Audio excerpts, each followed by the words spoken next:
ইয়া নবী আল্লাহ মূসা, আপনি ছিলেন কালিমুল্লাহ, আল্লাহর সাথে সরাসরি কথা বলতেন।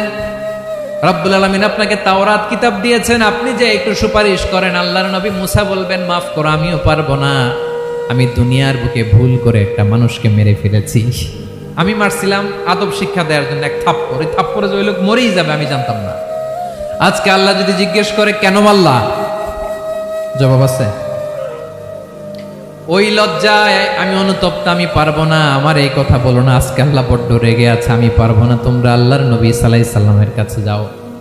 কিয়ামতের ময়দানে মানুষগুলো পাগল পাড়া হয়ে আল্লাহর নবী ঈসা আলাইহিস সালামের কাছে যাবে, যে বলবে নবী ঈসা আপনি রূহুল্লাহ, বাবা ছাড়া আল্লাহ আপনাকে বানিয়েছেন, ইনজিল কিতাব দিয়েছেন, মৃত মানুষকে আপনি জীবিত করতে পারতেন, আজকের এই কঠিন বিপদের দিনে আপনি আমাদের সাহায্য করেন। আল্লাহর কাছে যে বলেন যেন বিচার শুরু করে। ঈসা আলাইহিস সালাম বলবেন আমিও পারবো না, ইন্নী উবিদতু মিন দুনিল্লাহ, আমার উম্মত খ্রিস্টানেরা আল্লাহরে বাদ দিয়ে আমি ঈসার ইবাদত করেছে। আমার মা ম্যারি আর আমাকে ডাকতো জেসাস ক্রাইস্ট, আমার ইবাদত করেছে, যদিও আমি আমার ইবাদত করতে বলি না। ঈসা আলাইহিস সালামও ইবাদত করতে বলেছেন একজনের, তিনি কে?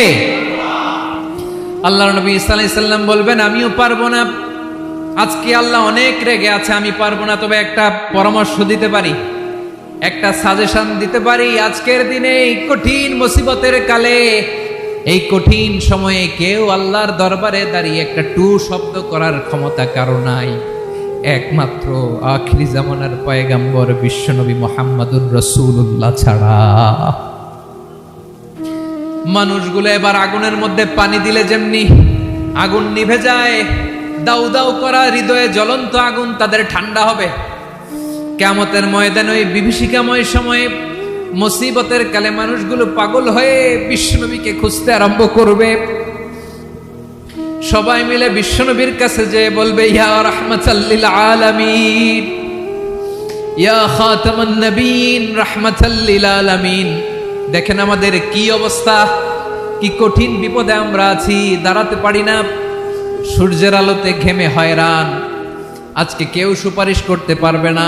সব নবীরা অপারগতা স্বীকার করেছে, তারা বলেছে আপনি ছাড়া কেউ নাকি আল্লাহর সামনে দাঁড়াতে পারবেন না, আপনি একটু সুপারিশ করেন।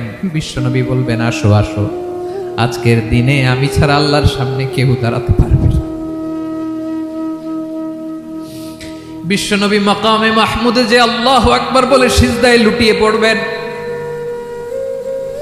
আল্লাহ রাব্বুল আলামিন বিশ্বনবীকে এমন কিছু চমৎকার শব্দ শিখাবেন, ওই শব্দগুলো দিয়ে আল্লাহর প্রশংসা করে বিশ্বনবী কাঁদতে